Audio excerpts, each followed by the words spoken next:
समीकरण दिए गए हैं। क्या दिए गए हैं? mg बेटा mg oblique mg plus plus 0.1 मोल सांद्रता दी गई है।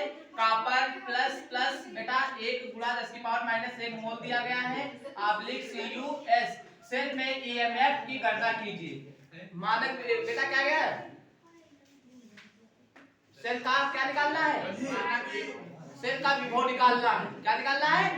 या ठीक है बेटा, इधर देखो दिया है तुमको, क्या दिया है बेटा?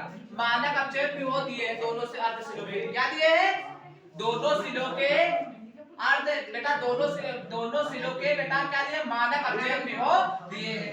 कॉपर बेटा Cu++ आब्लिक का कितना दिया है? 0.34 वोल्ट दिया है। और बेटा मैग्नीशियम का बेटा कितना है? Mg++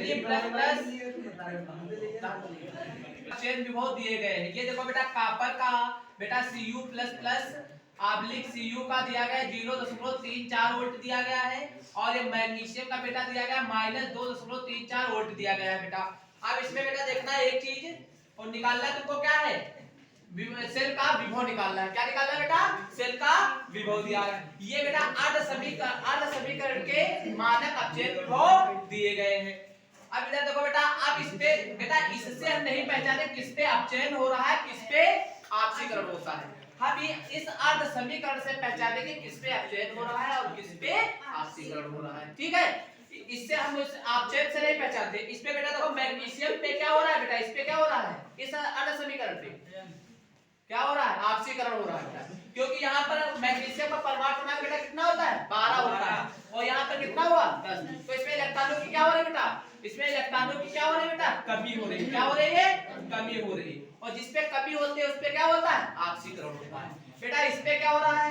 बेटा इस पे क्या हो रहा है? अधिकता हो रही है। क्या हो रही है? अधिकता हो रही है। तो बेटा इस पे क्या हो रहा है? अपचयन हो रहा है। क्या हो रहा है? अपचयन। फिर देखो बेटा इसके बाद बेटा देखो जिस पे अपचयन होता है वो सिरा कौन सा कहलाता है? कैथोड सिरा। और जिस पे बेटा ऑक्सीकरण होता है वो क्या कहलाता है? अपचयन। अगर बेटा एक चीज और समझ लो, सबसे बढ़िया तरीका है मानक अपचयन विभव से तुमको पहचानना है कौन किस पे ऑक्सीकरण हो रहा है, किस पे अपचयन। बेटा जिसका मानक अपचयन विभव सबसे कम होता है वो सबसे ज्यादा सक्रिय धातु। किस पे हो रहा है बेटा? इस पे कितना दे रहे हैं? -2.34। तो इस पे क्या होगा बेटा? ऑक्सीकरण। वो सिरा क्या कहलाएगा बेटा? क्या कहलाएगा? एनोड कहलाएगा। बेटा इस पे कितना है? +0.34 वोल्ट दिया है। तो इस पे क्या हो रहा है बेटा? इसका मानक अपचयन विभव क्या है? ज्यादा है। तो ये क्या होगी धातु? कम सक्रिय धातु होगी। तो इस पे क्या होगा बेटा? अपचयन होगा। ठीक बेटा, देखो कम सक्रिय धातु उस पर क्या होगा? अपचयन होगा। ज्यादा सक्रिय धातु को उस पर क्या होगा बेटा? ऑक्सीकरण होगा। हमको निकालना क्या बेटा? ई सेल बराबर क्वेश्चन मार्क।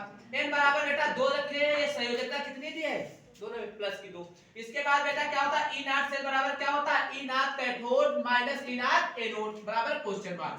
बेटा तुमको मान दिए हैं, दोनों मान हमने क्या किए? कॉपर का रख दिया और बेटा मैग्नीशियम पे दोनों के मान रख दिए। तो हमारा कितना आ गया? 2.71 वोल्ट आ गया तुम्हारा। ये हमारा क्या आया? मानक पूर्ण समीकरण का मानक अपचयन विभव आ गया। देखो आ गया बेटा, इतना कितना आया? 2.71।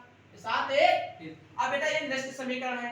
नेक्स्ट समीकरण से हमको क्या मानक क्या निकालना बेटा? सेल का विभव। तो ई सेल बराबर क्या होता है? ई नॉट सेल -0.0591 बटे n log 10 Mg++ फिर Cu++। बेटा इसके बाद हमने ई नॉट कितना निकाला बेटा? 2.71 -0.0591 बटे 2 log 0.1 बटे 1 गुणा 10 की पावर -1। बेटा दशमलव हटाला, 0 बढ़ाया। उसके बाद देखो बेटा ई सेल 2.71 माइनस इसका ये बेटा ऐसे ही उतार लिया log बेटा दशमलव हटाला, 0 बढ़ाया। ये बेटा ऊपर जाएगा, कितना हो जाएगा? 10 हो जाएगा। 10 बटे क्या हो गया? 10 हो गया। फिर बेटा उसके बाद ई सेल बराबर 2.71 माइनस 0.0591 बटे 2। बेटा ये 10 कट गया, कितना आया? 1 log 1 आ गया बेटा। और log 10 का मान बेटा कितना होता है? 1 होता है। log 1 का मान कितना होता है बेटा? 0 होता है। उसके बाद बेटा हमने log 1 के जगह क्या रख दिया? 0। ये बेटा कितना हो गया? पूरा 0 हो गया। तो ई नॉट सेल बराबर कितना गया? 2.71 वोल्ट आ गया।